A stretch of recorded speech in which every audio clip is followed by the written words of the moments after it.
14வது வசனம், 1 கொரிந்தியர் 14:14, 240வது பக்கம் புதிய ஏற்பாட்டில். எடுத்துட்டீங்களா? பவுல் சொல்லுகிறார், நான் அந்நிய பாஷையிலே விண்ணப்பம் பண்ணினால் என் ஆவி விண்ணப்பம் பண்ணுமே அன்றி என் கருத்து பயனற்றதாக இருக்கும். இப்படி இருக்க செய்ய வேண்டுவது என்ன? நான் ஆவியோடு விண்ணப்பம் பண்ணுவேன், கருத்தோடு விண்ணப்பம் பண்ணுவேன் என்று ஜெபத்தை பற்றி சொல்லும்போது அந்நிய பாஷையிலே ஜெபம் பண்ணுவேன் என்பதான ஒரு அனுபவத்தை சொல்லுகிறார். அப்போ ஆவில நிரம்பி அந்நிய பாஷையிலே ஜெபிக்கிறது ஒரு அனுபவம். கருத்தாய் ஜெபிப்பதுன்னா அது சொல்றார்ல, வித் அண்டர்ஸ்டாண்டிங். அப்படின்னா நம்ம ஒரு காரியத்தை அறிந்து புரிந்து கொண்டு நினைவில் வைத்து ஜெபிப்பது. இன்னொரு காரியம், ஒரு ஜெபிக்கிற பாரம் உண்டான உடனே ஆவியானவருக்கு இடம் கொடுக்கும்போது பரிசுத்த ஆவியானவர் நம்மை நிரப்பி நம்முடைய ஆவியை ஆட்கொண்டு நம்முடைய நாவை பயன்படுத்தி அந்நிய பாஷையிலே ஜெபம் செய்வார். அது நமக்கு எதுக்காக ஜெபிக்கிறார்னு மைண்டுக்கு தெரியாது, கருத்து தெரியாது எதுக்காக ஜெபிக்கிறார்னு. ஆனால் நீங்கள் வளர வளர வளர அறிந்து கொள்ளுவீங்க ஆவியானவர் எதற்காக ஜெபிக்கிறார் என்று. அந்நிய பாஷையில் அவர் ஜெபம் பண்ணுவார், பரிசுத்த ஆவியானவர். அதுதான் ரோமர் 8 வாசிக்கிறோம், ஆவியானவர் தாமே வாக்கு கடங்காத பெருமூச்சுகளோடு வேண்டுதல் செய்வார், சகல பரிசுத்தவான்களுக்காகவும் தேவ சித்தத்தின்படி வேண்டுதல் செய்வார் என்று வசனத்தில் எழுதப்பட்டிருக்கிறது. அப்போ இப்படி ஒரு அனுபவம் இருக்கிறது. பவுலுக்கு அந்த அனுபவம் இருந்தது. அப்போ பரிசுத்த ஆவிக்குள்ளே நிரம்பி அந்நிய பாஷையில ஜெபம் பண்ணுவது. இதுல சில அனுபவங்கள் இருக்கிறது. ஒன்று, வாக்கு கடங்காத பெருமூச்சுகளோட ஜெபம் செய்வது. அதான் ரோமர் 8:26 நம்ம வாசிக்கிறோம். பெருமூச்சு. இயேசு கிறிஸ்து கூட பெருமூச்சோடு கூட ஒரு மனிதனை குணமாக்கின சம்பவம் மார்க் 7:34 பாருங்க. மார்க் எழுதின சுவிசேஷம் 7:34 ஒரு சம்பவம் சொல்லப்படுகிறார். ஒரு வியாதியஸ்தனை இயேசுவண்டை கொண்டு வர்றாங்க. அப்போ இந்த மனிதனிடத்தில் அவர் செய்த காரியம் பாருங்க. மார்க் 7:34 எடுத்துட்டீங்களா? 58வது பக்கம் எடுக்க பைபிளில் புதிய ஏற்பாட்டில் 33-34. அப்பொழுது இயேசு அவனை ஜனக்கூட்டத்தை விட்டு தனியே அழைத்து கொண்டு போய், அதாவது கொன்னை வாயுடைய ஒரு செவிடனை இயேசுவிடத்தில் கொண்டு வந்தார்கள். அவரிடத்தில் கொண்டு வந்து அவர் தமது கையை அவன் மேல் வைக்கும்படி வேண்டிக் கொண்டார்கள். அவனுக்கு வாய் பேச முடியாது, கொன்னுவா தெளிவாக பேச முடியாது, அதோடு கூட காது கேட்காது. அப்போ காதும் கேட்காது, பேச முடியாத ஒரு மனிதன். அவன் மேலே கையை வைங்க சோமாயிருவான்னு சொல்கிறாங்க. ஆனால் இயேசு என்ன செய்கிறாரு? அவர் அவனை ஜனக்கூட்டத்தை விட்டு தனியே அழைத்து, இங்கெல்லாம் அங்கே இருங்க அப்படின்னு அவனை தனியாக கூட்டி கொண்டு போய் தம்முடைய விரல்களை அவன் காதுகளில் வைத்து உமிழ்ந்து அவனுடைய நாவை தொட்டு, என்ன தெளிவாக பேச முடியல, நாவையும் தொட்டு வானத்தை பார்த்து பெருமூச்சு விட்டு, இயேசு பார்த்தீங்களா, பெருமூச்சு விட்டார். பெருமூச்சு விட்டு எப்பத்தா என்றார். அதற்கு திறக்கப்படுவதாக என்று அர்த்தமாம். உடனே அவனுடைய செவிகள் திறக்கப்பட்டு அவனுடைய நாவின் கட்டும் அவிழ்ந்து அவன் செவ்வையாய் பேசினான். அப்போ பெருமூச்சு விட்டு பிதா கிட்ட ஜெபிக்கிற ஜெபந்தான் அது. வார்த்தை வராது, பெருமூச்சு வரும். அந்த மனிதனை பார்த்தோன்னே இயேசுக்கு அவன் மேல பாரம் உண்டாயிற்று. ஐயோ, இவனுக்கு காதும் கேட்கல, நாமும் பேச முடியல, எவ்வளவு கஷ்டப்படுவான். அந்த பாரம் அழித்தினதுனால எல்லாருக்கும் மத்தியில் துக்கப்பட்டு பெருமூச்சு விட முடியாது. அதனால தனியாக அழைச்சிட்டு போய் அவனுடைய காதையும் தொட்டு நாவையும் தொட்டு பிதாவை நோக்கி பெருமூச்சு விடுகிறார். அது ஒரு ஜெபம், பெருமூச்சு விட்டு ஜெபிக்கிற ஜெபம், ஆவியில ஜெபிக்கிற ஒரு ஜெபம் அது. அவர் பெருமூச்சு விட்டு அவர் ஜெபித்த உடனே காது திறக்கப்படுகிறது, நாவின் கட்டு அவிழுகிறது, சுகமாக்கி விட்டான். சில சமயத்தில் அப்படிதான் ஆண்டவர் நடத்துவார். வார்த்தையே வராது, பெருமூச்சு தான் வரும். அப்போ அது ஒரு ஜெபத்தில் ஒரு அனுபவம், பெருமூச்சு விட்டு அழுவது. இது வேத புஸ்தகத்தில் சில சம்பவங்கள் மூலமாய் சொல்லப்பட்டு இருக்கிறதை நீங்கள் பார்க்க முடியும். நீங்கள் எசேக்கியேல் 21 வசனத்தில் நீங்கள் வாசிக்கும் போது, எசேக்கியேல் 21 வசனம் பாருங்க. எசேக்கியேல் 21:6 எடுத்துட்டீங்களா? பைபிளை திருப்புங்க, வேதத்தை திருப்பி கொஞ்சம் வசனத்தை நம்ம பார்க்கணும். எசேக்கியேல் 21:6 984 பக்கம் பழைய ஏற்பாட்டில் அன்று சொல்றார் பாருங்க. எடுத்துட்டீங்களா? எசேக்கியேல் 21:6 ஆதலால் மனுபுத்திரனே, உன் இடுப்பு நொறுங்கும்படி பெருமூச்சு விடு, அவர்கள் கண்களுக்கு முன்பாக மனம் கசந்து பெருமூச்சு விடு. இது ஒரு ஜெபம். அவங்க எல்லாம் பார்க்க பெருமூச்சு விடு. அப்படி பெருமூச்சு விட்டு ஆண்டவரிடத்தில் கதறுவது, இருதயத்துக்குள்ள ஒரு பாரம், அப்படியே பெருமூச்சு விடுவது, ஒரு காரியத்தை நினைத்து. ஏற்கனவே நான் சொன்ன கடந்த முறை பெருமூச்சு விட ஒரு குழந்தை சிறு பிள்ளை எடுத்துக்கணும். பெரும்பாலும் சிறு பிள்ளைகள் பெருமூச்சு விடுவது தான் பார்த்துருக்குறோம். சில காரியத்தை கேட்கும், நீங்கள் கொடுக்கலன்னா அழும் பிடிவாதமா, 2 அடி கொடுத்து அழ ஆரம்பிக்குமா. சரி அழுகுதேன்னு அழுகையை நிறுத்துறதுக்கு அந்த பொருளை கொடுத்த உடனே டக்குன்னு இந்த பிள்ளை அழுகையை நிறுத்திடும். ஆனால் அப்படியே இழுக்கும் பார்த்தீங்களா, பெருமூச்சு அப்படியே இழுக்கும், அப்படியே இங்கேருந்து அடி வயிற்றுலேருந்து அப்படி இழுக்கும், அதான் பெருமூச்சு. அப்போ அந்த பாதிப்பு அந்த குழந்தையினுடைய உள்ளத்தில் அது பெருமூச்சாய் வெளிவருகிறார். அதே மாதிரி தேசத்தில் நடக்கிற சம்பவம், மனிதர்களை பார்க்கும்போது பாதிக்கப்பட்ட மக்கள் அவங்கள பார்க்கும்போது அழுக வருதில்லை, கண்ணீர் வருதில்லை, அதனுடைய உச்சக்கட்டனா பெருமூச்சு. ஆவியானவர் அந்த பெருமூச்சை நமக்குள்ளே உண்டாக்கி அவர் பிதா கிட்ட பெருமூச்சோடு வேண்டுதல் செய்வார். அந்த மாதிரி பெருமூச்சோடு அவர் வேண்டுதல் செய்துட்டா உடனே அற்புதம் நடக்கும். ஏன்னால் அது மனிதனால் உண்டாகிற விஷயம் அல்ல. ஆவியானவர் வாக்கு கடங்காத பெருமூச்சுகளோடு வேண்டுதல் செய்வார்.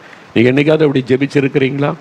நான் பார்த்துக்கிறேன், சில சமயம் சில தேசம் சில மக்களுக்கு குறித்து பேசும்போது பாரம் வரும், அழுக வரும், கண்ணீர் வரும், அப்புறம் வார்த்தை வராது. அப்படியே தரையில் விழுந்து கிடந்து அழுது வரும், ஏக்கம் வரும், வார்த்தையே வராது. அந்த மக்கள் மனக்கண் முன்னால் நிற்பாங்க. அந்த தேசம், அந்த மக்கள், அந்த பேர்டன் வந்து அப்படியே அழுத்தம், அப்படியே கண்ணீர் தான் வரும், பெருமூச்சு தான் வரும், வார்த்தையே வராது. அந்த மாதிரி ஜெபிக்கிற அனுபவம் பெற்றிருக்கிறீங்களா? அன்னைக்கு பல சமயங்களில் என்னுடைய தனி அறை ஜெபத்தில் நான் பார்த்துருக்கிறேன். சில சமயத்தில் பப்ளிக்கு கூட அப்போ தான் முகங்குப்புற விழுந்து அழுவது. அது மாதிரி சில நடந்து இருக்கிறது. நம்மளையும் அறியாதபடி அந்த பாரம் அழுத்தின உடனே அந்த மாதிரி ஒரு கண்ணீரும் பெருமூச்சும் வந்துவிடும். அது மாதிரி பைபிளில் அது குறித்து சொல்லி இருக்கிறதை பார்க்கிறோம். அதே மாதிரி எரேமியா 9:1 நீங்கள் வாசித்தீங்கன்னா, எரேமியா தீர்க்கதரிசன புஸ்தகம் 9ஆம் அதிகாரம் 1ஆம் வசனம் வாசிக்கும் போது பாருங்களேன், ஒருவருடைய ஜெபம் எழுதப்பட்டிருக்கு. என் தலை தண்ணீரும் என் கண்கள் கண்ணீருமானால் நலமாயிருக்குமே, அப்பொழுது என் ஜனமாகிய குமாரத்தை கொலையுண்ண கொடுத்தவள் நிமித்தம் நான் இரவும் பகலும் அழுவேனே. ஒரு பேர்டன், இரவும் பகலும் நான் அழுவேன் என் ஜனத்துக்காக. அப்படி ஒரு அனுபவம் இருக்குது இல்லை? ஜெபம், இரவும் பகலும் அழுகிற ஒரு ஜெபம், கதறுகிற ஒரு ஜெபம், அதில் நம்ம பார்க்கிறோம். புலம்பல் 2:18-19 எரேமியாவுடைய புலம்பல். எரேமியா தீர்க்கதரிசி ஒரு அழும் தீர்க்கதரிசி, வீப்பிங் ப்ராஃபட்னு சொல்லுவாங்க. ஜனங்களுக்காக ரொம்ப பாரம் கொண்டு ஆண்டவர் வெளிப்படுத்தின சம்பவத்தை வைத்து ஜெபித்த மனிதர். புலம்பல் 2ஆம் அதிகாரம் 18-19 வசனத்தில் பாருங்க, சொல்லுகிறார். அதாவது 954 பக்கத்தில், அவர்கள் இருதயம் ஆண்டவரை நோக்கி கூப்பிடுகிறது. சீயோன் குமாரத்தியின் மதிலே இரவும் பகலும் நதி அளவு கண்ணீர் விடு, ஓய்ந்திராதே, உன் கண்ணின் கருப்பு வெளி சும்மா இருக்க ஒட்டாதே. இல்லை, இரவும் பகலும் கூப்பிடு. தேசத்தில் நடக்கிறது, மக்கள் பாதிப்பை பார்த்து இரவும் பகலும் கூப்பிடு. எழுந்திரு, ராத்திரியிலே முதற் சாமத்தில் கூப்பிடு. ஆண்டவர் சமூகத்தில் உன் இருதயத்தை தண்ணீரை போல ஊற்றிவிடு. அப்படிலாம் ஆவியானவர் சொல்லி வைத்திருக்கிறார். ராத்திரியில் எழும்பு, அதிகாலையில் நடுராத்திரில் எழும்பி கூப்பிடு, கதறு என்பதாக. அப்போ இப்படிலாம் ஒரு ஜெபம் இருக்கிறது. மக்களுக்காக பரிந்து பேசி கதறி அழுது ஜெபிப்பது. சிலர் இதெல்லாம் தேவையில்லைன்னு பேசுவாங்க பாருங்க. அந்த பைபிள் அதெல்லாம் இருக்கிறது. இயேசுவே முகங்குப்புற விழுந்து கெத்செமனே தோட்டத்தில் ஜெபிக்கிறார். சிலர் இயேசு ஜெபிச்சிட்டார், முடிச்சிட்டார், நமக்கு அது தேவையில்லைன்னு வாங்க. இயேசு மாதிரியை காண்பித்தார். என் அடிச்சுவட்டில் நடந்து வாங்கன்னு அப்படித்தானே பைபிள் இருக்குது. நம்ம எப்படி ஜெபிக்கணும், எப்படிலாம் அழணும், எப்படிலாம் ஆத்துமாக்களாக பரிதபிக்கணும், இயேசு மாதிரியை காண்பித்தான் தானே 1 பேதுருவில் நமக்கு எழுதப்பட்டு இருக்கிறது. அப்போ அது தேவையில்லைன்னு சொன்னால் பாருங்க, அது வந்து அறியாமை, அவங்களுக்கு தெரியல. அதுதான் அதுக்கு அர்த்தம். அப்போ பவுல் கர்ப்ப வேதனைப்படுறார்ல, கர்ப்ப வேதனை என்ன? அடி வயிற்றுலேருந்து உண்டாகிற வேதனை இல்லை. கர்ப்ப வேதனைப்படுகிற பெண்களை பார்த்துருக்கீங்களா? சில சமயம் அப்படியே முனகுவாங்க, அழுவாங்க, சத்தமிடுவாங்க, அப்படியே ஒரு நிற்க முடியாத அந்த கர்ப்ப வேதனை வரும்போது அந்த மாதிரி ஆத்துமாக்களுக்காக வேதனைப்படுவது. ஆவியானவர் நம்முடைய உள்ளத்தை நெருக்கி வேதனைப்பட்டு அப்போ அவங்க பெருமூச்சு விடுவாங்க. நீங்கள் கர்ப்பஸ்திரிகள் குழந்தை பெற போகிற சமயத்தில் பாருங்கள், பெருமூச்சு விடுவாங்க, இருக்க முடியாது, கதறுவாங்க. அந்த மாதிரி ஒரு ஆத்மாவுக்காக நம்முடைய இருதயத்தில் பாரம் வரணும் என்பது சொல்லப்பட்டு இருக்கிறது. அப்படிலாம் புதிய ஏற்பாட்டில் இயேசு மரித்து உயிர்த்தெழுந்த பிறகே பவுலப்போஸ்தலன் அதை செய்கிறார். பவுலப்போஸ்தலன் தான் எழுதுகிற ரோமரில் இயேசு சிலுவையில் எல்லாம் செஞ்சு முடிச்சிட்டாரு, அல்லால் அழாதங்க, ஜெபிக்காதங்கன்னு பவுல் சொல்லலை, ஜெபிங்கன்றாரு. கர்ப்ப வேதனைப்படுறேன், நீங்கள் என் கூட சேர்ந்து போராடுங்கன்றாரு. ஆவியான ஒரு வாக்கு கடங்காத பெருமூச்சோடு வேண்டுதல் செய்வார். ஆவியோடு இணைந்து ஜெபிங்கன்னு அதுக்கு தான் அவர் எழுதி வச்சிருக்கார். நான் அந்நிய பாஷையில் ஜெபிக்கிறேன், நீங்களும் ஜெபிங்க என்பதுதான் குறிப்பிடுகிறார். தயவு செய்து இதை வசனத்தை புரிந்து கொண்டு ஜெபிக்க அர்ப்பணித்து கொள்ளுங்க. இந்த மாதிரி ஜெபம் நமக்கு அவசியம்.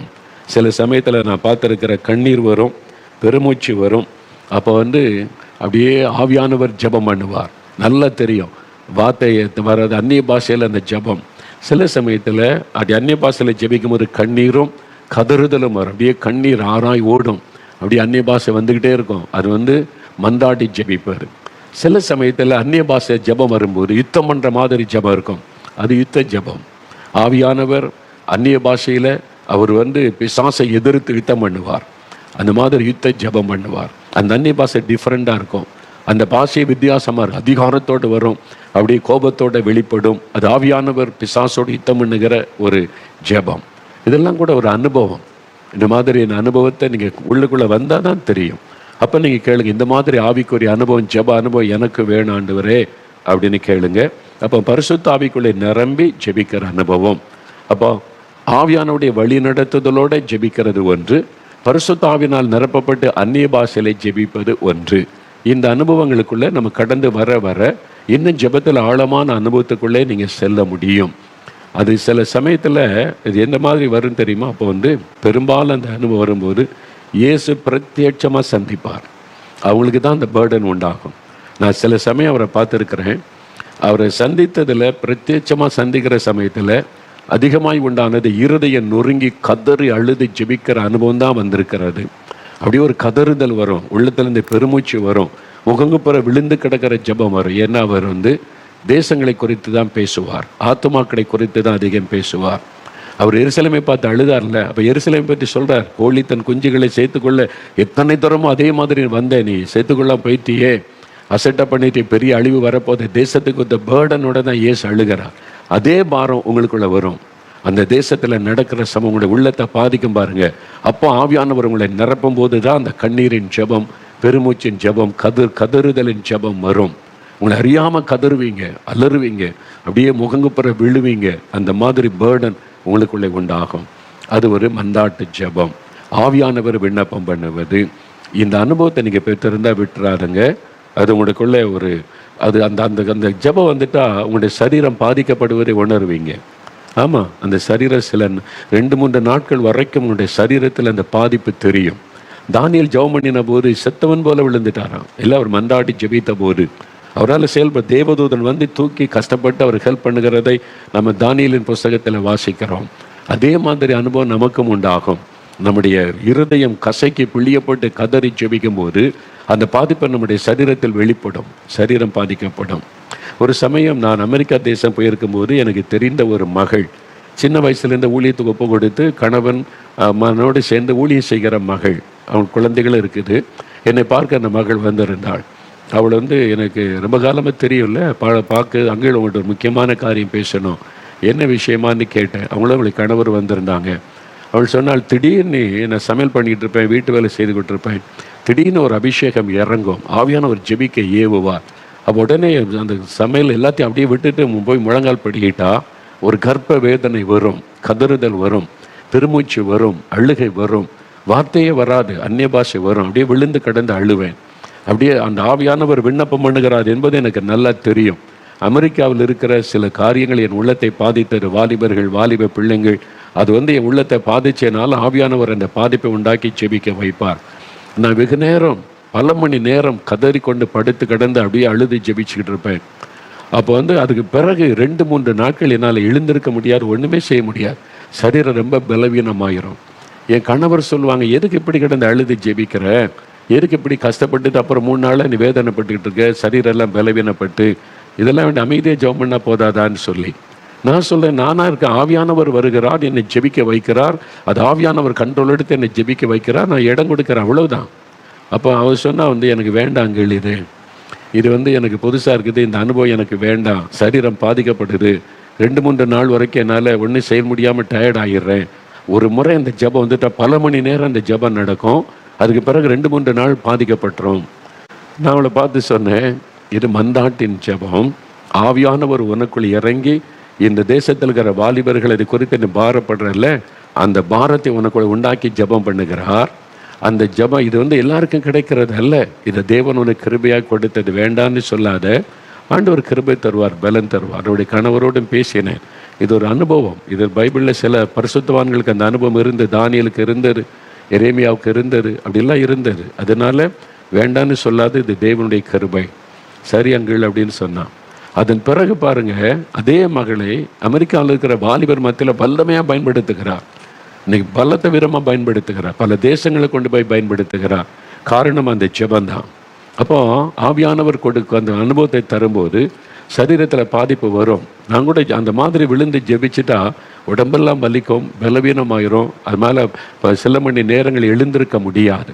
அந்த பாதிப்போடு கூட ஜெபிப்பார். அப்போ இயேசு கிறிஸ்து கெத்செமனே தோட்டத்தில் முகங்குப்புற விழுந்து ஜெபித்த போது என்ன நடந்தது? சரீர பலனெல்லாம் இழந்துட்டார் கெத்செமனே தோட்டத்திலேயே. அப்போ எவ்வளோ பாடுகள் நமக்காகப்பட்டார் யோசித்து பாருங்க. நாமும் அவரோடு இணைந்து ஜெபிக்க அர்ப்பணித்து கொள்ளுவோம். இது ஒன்று. அடுத்து 4வது ஒரு ஜபம். இப்போ 3 தான் பார்த்துருக்குறோம்ல. இப்போ 4வது ஒரு ஜபம், தேவனுடைய சித்தத்தின்படி ஜெபிக்க வேண்டும். எப்படி ஜெபிக்கணும்?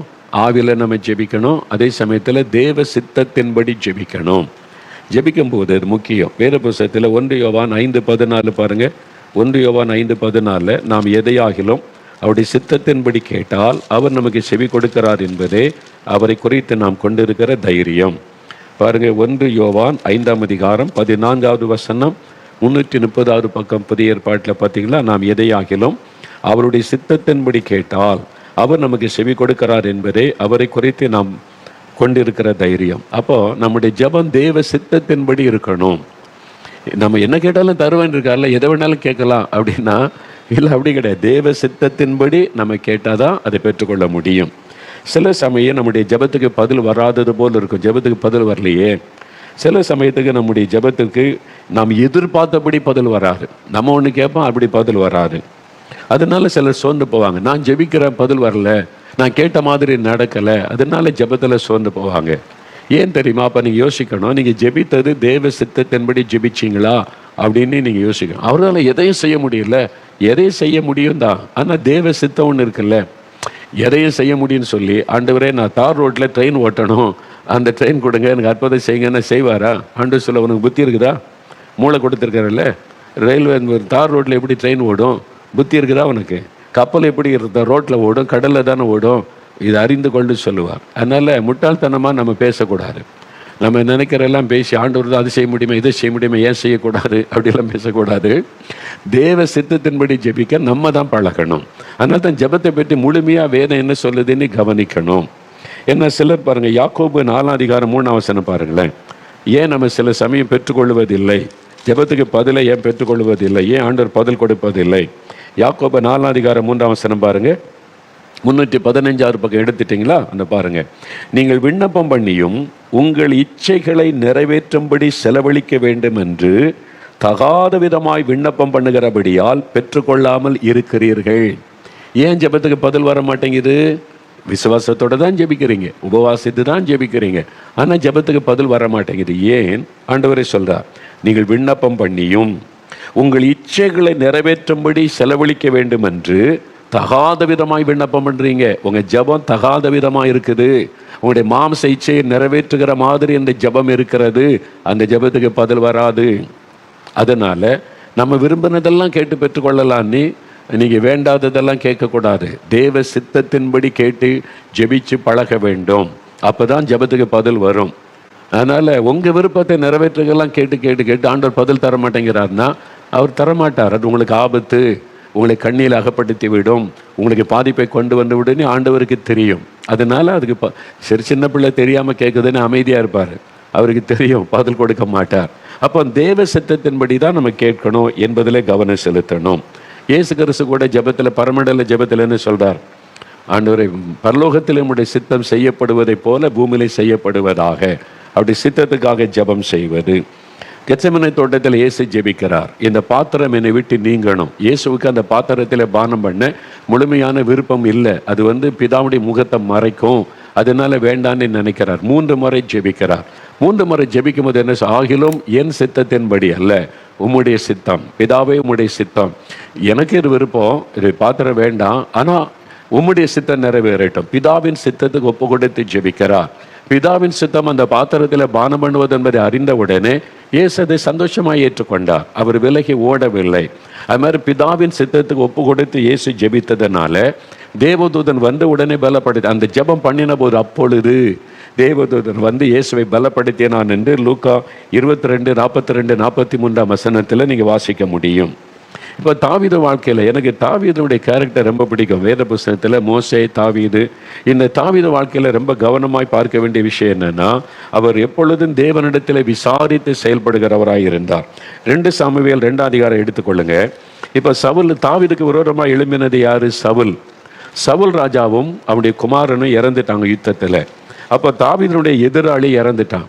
இப்போ சவுலுக்கு பிறகு ராஜாவாக தெரிந்து கொள்ளப்பட்டது தாவீது. சாமுவேல் மூலமா, தீர்க்கதரிசி மூலமா கர்த்தர் அபிஷேகம் பண்ணிட்டார், நீ தான் அடுத்த ராஜா நீ. இப்போ சவுல் இறந்த உடனே தாவீது என்ன பண்ணியிருக்கலாம்? நேர போய் நான் தான் அடுத்த ராஜா, கர்த்தர் என்னை அபிஷேகம் பண்ணியிருக்கிறார், எல்லாரும் வாங்க எனக்கு கீழே, உடனே சிங்காசனத்தில் போய் அமர்ந்திருக்கலாம். அப்படி செய்யலை. தேவனுக்கு அவனுக்கு வெளிப்பாடு கொடுத்து தீர்க்க தரிசனமாக பேசி அதுக்கான அபிஷேகம் கொடுத்திருந்த போதிலும் சவுல் இறந்த உடனே நான் தான் ராஜானி போய் உடனே நிற்கவில்லை. அந்த வசனம் கவனிங்க. 2வது அதிகாரம் 1வது வசனம் பாருங்க. பின்பு தாவீது கர்த்தரை நோக்கி. முந்தின அதிகாரத்தில் சவுல் ராஜா இறந்துட்டார் கில்போவா மலையில். அதுக்காக தாவீது துக்கப்பட்டுட்டு அழுகிறார். பராக்கிரமசாலிகள் விழுந்துட்டாங்க, என் சத்துரு அழிஞ்சிட்டான்னு சந்தோஷப்படலை. ஐயோ, அவங்கெல்லாம் அபிஷேகம் பண்ணப்பட்டவங்க, பராக்கிரமசாலிகள் விழுந்துட்டாங்களே, துக்கப்பட்டு அழுகிறார். அழுதுட்டு போய் உடனே சிங்காசனத்தை பிடிக்கலை. என்ன சொல்றார் பாருங்க. பின்பு தாவீது கர்த்தரை நோக்கி, நான் யூதாவின் பட்டணங்கள் ஒன்றிலே போய் இருக்கலாமா என்று விசாரித்தான். ஆண்டவரிடத்தில் எவ்வளவு ஆண்டவரே, சவுல் இறந்துட்டாரு, நான் இப்போ யூதாவில் சவுல் இருக்க வரைக்கும் யூதா பட்டணத்தில் போக முடியல, அவர் என்னை பகைச்சார், என்னை கொல்ல தேடினாரு, அதனால விலகி இருந்தேன். இப்போ நான் போய் யூதாவில் இருக்கிற ஒரு பட்டணத்திலே இருக்கலாமா? கர்த்தரிடத்தில் விசாரிக்கிறார். எவ்வளவு அழகான ஜெபம் பார்த்தீங்களா? தேவ சித்தம் என்ன என்பதை அறிந்து கொள்வதிலே கவனம் செலுத்தினார் தாவீது. அந்த தடை மாறிட்டல, நான் செய்கிறேன்னு துணிஞ்சு போகவில்லை. அவர் கேட்கிறார். அதுக்கு கர்த்தர் சொல்றார், போ. அவ்வளோதான் பதில். நீங்கள் அதை நல்ல வாசி பாருங்க. நான் யூதாவில் இருக்கிற ஒரு பட்டணம் ஒன்றிலே போய் இருக்கலாமா? சரி போ.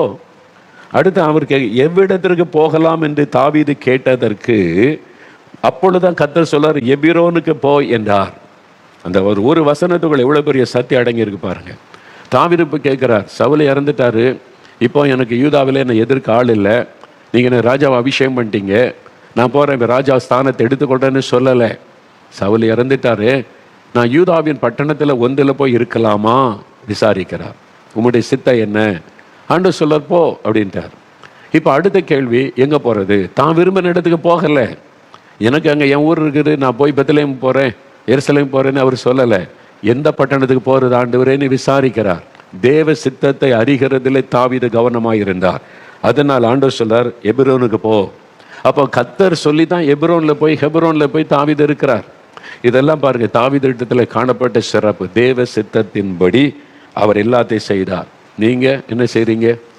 நிறைய பேர் பிள்ளைக்கு கல்யாணத்துக்கு மாப்பிள்ளை பார்க்குற, பொண்ணு பார்க்குற, நீ அவர் என்ன படிச்சிருக்காரு, சம்பாதிக்கிறார், வேலையில் இருக்கிறாரு, பணம் இருக்குது, வசதி இருக்குது, கல்யாணம் பண்ணிட்டு அப்புறம் ஜெபம் பண்ணி தானே செஞ்சோம் பிரதர். ஏன் அப்படி ஜெபம் பண்ணீங்க? கர்த்தர்கிட்ட விசாரிச்சிங்களா? இந்த பையனுக்கு என் பொண்ணை கொடுக்கலாமான்னு விசாரிச்சிங்களா? என்னுடைய பொண்ணுக்கு இந்த பையனுக்கு கொடுக்கலாமான்னு விசாரிச்சிங்களா? இல்லை இந்த பொண்ணுக்கு இந்த பையனை ஒழுங்கு பண்ணலாமான்னு கேட்டிங்களா? நீங்களா முடிவு பண்ணீங்க, நீங்களா யோசித்தீங்க, எல்லாம் பண்ணிட்டு ஜெபம் பண்ணி செய்தோம். ஜெபம் பண்ணி எல்லா கிறிஸ்தவர்களும் எல்லாத்துக்கும் தான் ஜெபிக்கிறேன். குடிகார கிறிஸ்தவோட குடிக்கிற கூட ஜெபம் பண்ணிட்டு குடிக்கிறானே. அப்போ ஜெபம் பண்ணி செய்தன்ற முக்கியம் இல்லை, விசாரிக்கணும், தேவ சித்தத்தை அறியணும், அதுதான் முக்கியம். நான் ஜெபம் பண்ணி தான் பிஸ்னஸ் ஆரம்பித்தேன், ஜெபம் பண்ணி தான் வீடு கட்டினேன், ஜெபம் பண்ணிங்க. கர்த்தரிடத்தில் கேட்டீங்களா? விசாரித்தீங்களா? தேவ சித்தமாக நீ அறிஞ்சிங்களா? அதான முக்கியம். தேவ சித்தத்தை அறிந்து செயல்படுவதுதான் முக்கியம். தேவ சித்தத்தை அறிந்து நீங்கள் ஜெபிச்சா அந்த ஜெபத்துக்கு உடனே பதில் வரும், அற்புதம் நடக்கும். நான் சென்னையில் பாடியில் தான் இருந்தேன் 12 வருஷமாக. அங்கே தான் எனக்கு சோகமாச்சு. அங்கே வச்சு தான் அப்புறம் நான் ரட்சிக்கப்பட்டு ஊழிய அனுபவம்லாம் அங்கே வச்சு தான் எனக்கு நிறைய ஊழியங்கள்லாம் செய்ய ஆரம்பிச்சு. பைபிள் காலேஜுக்கு அங்கேருந்தான் போய் படிச்சுட்டு வந்தேன். எல்லாமே அந்த உள்ள சபை, அங்கே உள்ள நிறைய பேர் பழக்கம். சென்னையில் அப்போ என்னுடைய தகப்பனார் பிஸ்னஸ் செய்துட்டு ஒரு டைம் வந்த பிறகு சொந்த கிராமத்தில் இருக்கணும், இன்னும் சென்னை வேண்டான்னு என்னுடைய தகப்பனார், என் தாயார் எல்லாம் 4 மாவட்டத்துக்கு ஷிஃப்ட் ஆகிட்டாங்க. கடைசி காலத்தில் சொந்த கிராமத்தில் இருக்கலான்னு சொல்லி. அப்போது எங்களுக்கு அங்கே ஒரு வீடு இருந்தது. ஒரு வீடு பின்னால் ஒரு 4 வீடு வாடகைக்கு வரும். வாடகை கொடுத்துருந்தோம். வாடகைக்கு ஆட்கள் இருந்தாங்க, வாடகை பணம் வரும். முன்னால் ஒரு பெரிய ஹால்லாம் இருக்கிற மாதிரி இடமெல்லாம் இருந்தது. ஒரு ரோட், நல்ல மெயின் ரோட்டில் ஒரு வீதியில். அப்போது அப்போ வந்து எனக்கு 3 சகோதரர்கள். என்னுடைய அண்ணன் 2 தம்பி. யாருமே பாடியில் இல்லை, சென்னையில் இல்லை. எல்லாம் 2 பேர் 4 மாடிக்கு வந்துட்டாங்க. ஒரு தம்பி பாம்பே போயிட்டா, யாருமே இல்லை. நான் மட்டும்தான் அங்கே இருந்தேன். அப்போ நான் ஊழியத்துக்கு அர்ப்பணிச்சிருக்கிறேன். அழைக்கப்பட்டு ஒப்பு கொடுத்துருக்கிறேன். என் பெற்றோர் என்னை கூப்பிட்டு பைபிள் காலேஜில் படிச்சுக்கிட்டு இருக்கிறேன். அப்போ என் பெற்றோர் என்னை கூப்பிட்டு எங்கள் அம்மா சொன்னாங்க, நீ தான் சென்னையில் இருக்கிற வீடு, அந்த 4 வீடு வாடகை வர்றதெல்லாம் உனக்கு ஓன் ஷேராக நாங்கள் எழுதி தந்துடுறோம். நீ தானே அங்கே இருக்கிற, நீ அங்கே இருந்து ஊழியம் செய் அப்படின்னு சொன்னாங்க. உன்னுடைய சகோதரர்களுக்கு நம்ம ஊரில் இருக்கிற தென்னந்தோட்டம், மாந்தோட்டம், வயல் நிலக்கு அதை ஷேர் பண்ணி கொடுக்குறோம். உனக்கு அந்த அந்த இடத்த வச்சுக்க. நாங்கள் அப்பாவும் நானும் தீர்மானம் பண்ணோம். நான் கேட்கல, எங்கள் அம்மாவே கூப்பிட்டு எங்கள் அப்பா அம்மாவே தீர்மானம் பண்ணி எனக்கு தர்றேன்னு சொல்கிறாங்க. நீ அதை வச்சுக்க, நீ அங்கேருந்து ஊழியம் செய்ய அப்படின்னு. நான் என்ன பண்ணியிருக்கணும்? கர்த்தருக்கு ஸ்தோத்திரம். இப்போ பண கஷ்டம் இல்லை, வாடகை காசு வருது. முன்னால் ஒரு பெரிய ஹாலில் இருக்கிற மாதிரி பெரிய இடம் இருக்குது. அதை கொஞ்சம் சரிப்படுத்திட்டா ஜபக்கூட்டம் நடத்தலாம், ப்ரேயர் நடத்தலாம், ஆஃபீஸ் வைக்கலாம், எல்லா வசதியும் இருக்குது. சொந்தமான இடம். இன்றைக்கி கோடி பெறும் அந்த இடம் இருக்குது. அப்போ நான் என்ன பண்ணல, நான் கேட்கவே இல்லையே. அவங்களா கூப்பிட்டு எங்கள் அப்பா அம்மாவே உன் ஷேரை தர்றேன்னு சொல்கிறாங்க. என்ன பண்ணியிருக்கலாம்? கர்த்தருக்கு ஸ்தோத்திரம், ஆண்டவராக தந்திருக்கிறார். ஓகே, இந்த இடத்துல என்ன ஊழியம் செய்யலாம். நாங்கள் தானே 12 வருஷம் இருக்கிறேன்னு சந்தோஷமாக ஜபம் பண்ணி ஆரம்பிச்சிருந்தா என்ன நடந்திருக்கும்? கர்த்தர் கொடுத்துட்டாரு, ஜபம் பண்ணுறேன், ஸ்தோத்திரம் பண்ணி ஜப கூட்ட ஆரம்பிச்சிருவோம், ஆஃபீஸ் வச்சுருவோம், இங்கேருந்து ஊழியம் செய்யலைன்னு ஆரம்பிச்சிருந்தா என்ன நடந்திருக்குன்னு நினைக்கிறீங்க? நான் அப்படி தீர்மானிக்கலை. நான் ஆண்டவர்கிட்ட போய் முழங்கால் படிக்கிட்டு காத்திருந்து ஜபம் பண்ணேன். ஆண்டவரே, எங்கள் அப்பா அம்மா அப்படி சொல்கிறாங்க, இந்த சொத்தை என் பேருக்கு தர்றேன், இந்த வீடெல்லாம் வச்சுக்க, இந்த இடத்துல வச்சுக்க, ஊழியம் செய்யணும்னு சொல்கிறாங்க. நீங்கள் என்ன சொல்கிறீங்க? ஏன்னா அவர் தானே எஜமான். நான் எப்படி ஊழியத்தை தீர்மானிக்க முடியும்? எந்த ஊழியக்காரரும் மனதில் கொள்ள வேண்டிய ஒரு சத்தியம் எனக்கு இயேசு கற்றுக் கொடுத்தார். அவர் எஜமான். நான் இஷ்டப்படி தீர்மானிக்க முடியாது. இலவசமாக தர்றாங்கன்றக்கா தீர்மானிக்க முடியுமா? நான் சொன்ன ஆண்டவரிடத்தில் நான் என்ன செய்யணும், அவங்க சொல்கிறாங்க என்ன செய்யணும். நான் அந்த சொத்து மேலே, இடத்து மேலே ஆசைப்படவே இல்லை. அது எனக்கு வந்தால் நல்ல நினைக்கவே இல்லை. நான் மனம் திறந்து ஆண்டவர்கிட்ட பேசினேன். ஆண்டவர் சொன்னார், இது உனக்கு தேவையில்லை, நீ இங்கே இருக்க போகிறதில்லை, நான் சொந்த கிராமத்துக்கு போ, 4 மாவடியிலிருந்து தான் என் ஊழியத்தை செய்யணும், go back to your own வில்லேஜ்னு சொன்னார்.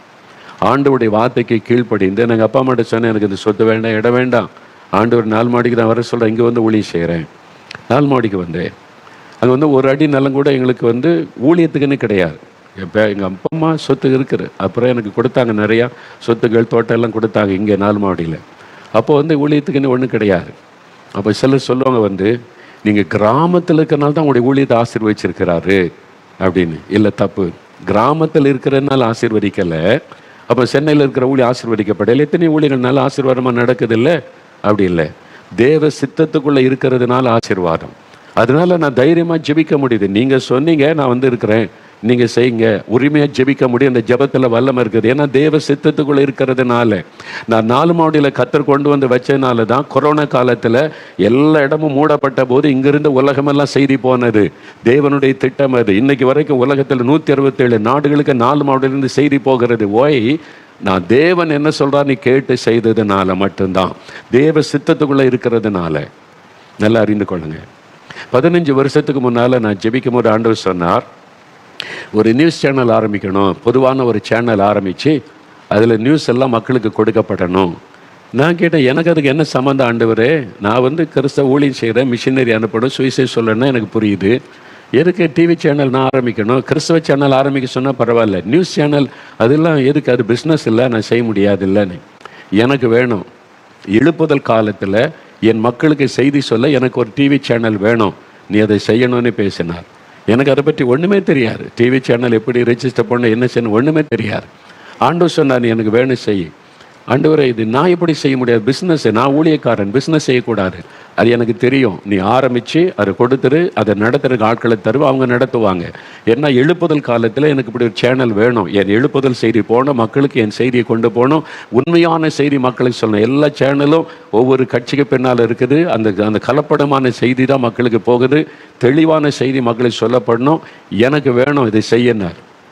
நான் கீழ்ப்படி, சரி ஆண்டவரே, நீங்கள் சொல்கிறீங்க, நான் செய்கிறேன்.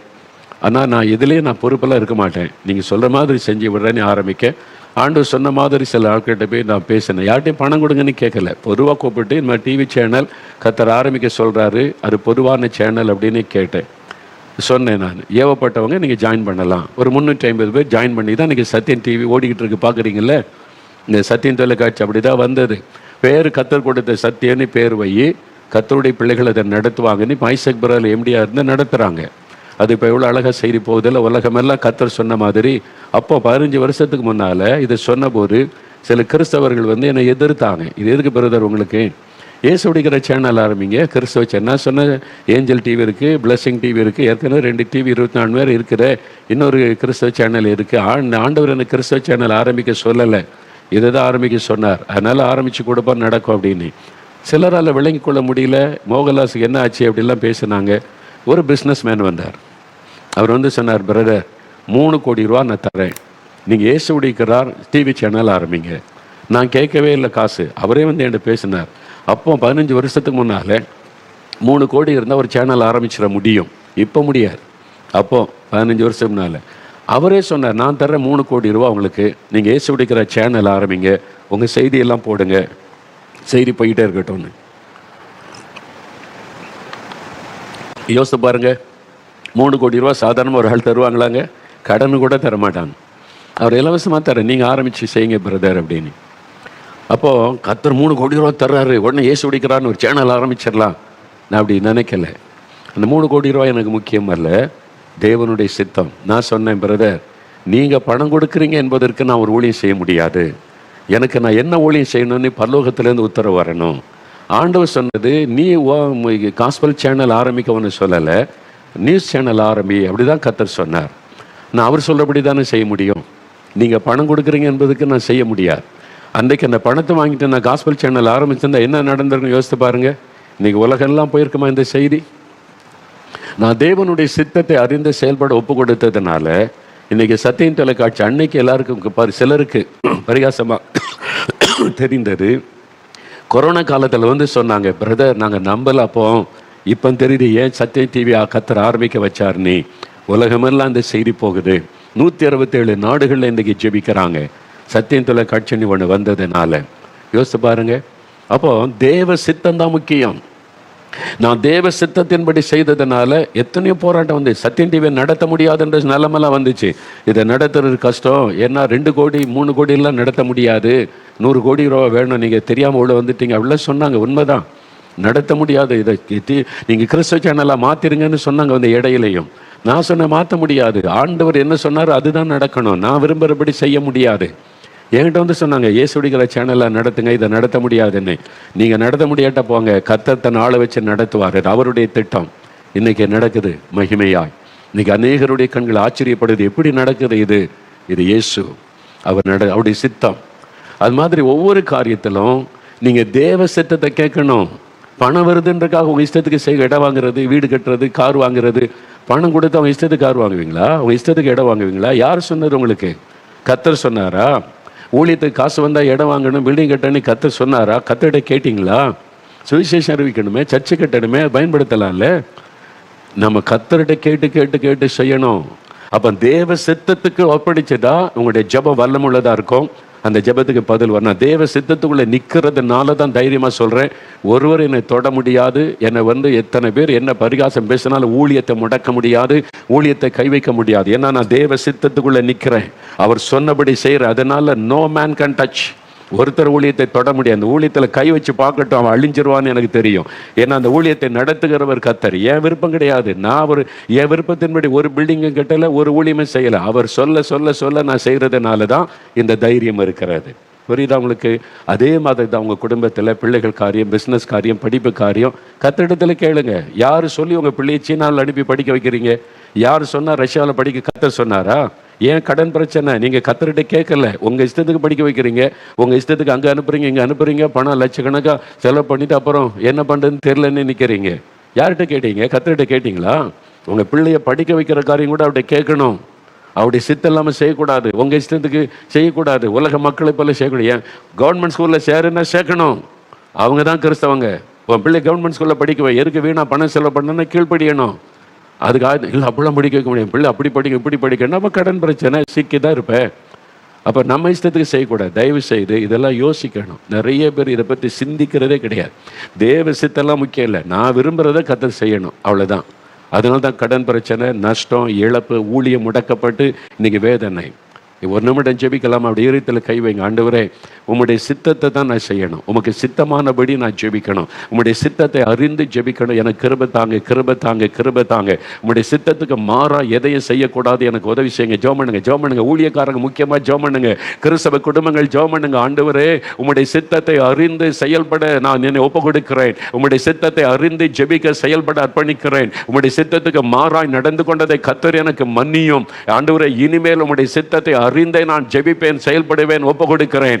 இயேசு கிறிஸ்துவின் நாமத்தில் ஆமேன், ஆமேன். என் ஆத்துமாவே கர்த்தரை சோஸ்திரி, என் முழு உள்ளமே அவருடைய பரிசுத்தமுள்ள நாமத்தை சோஸ்திரி. என் ஆத்துமாவே கர்த்தரை சோஸ்திரி, அவர் செய்த சகல உபகாரங்களை மறவாதே. ஆமேன், ஆமேன்.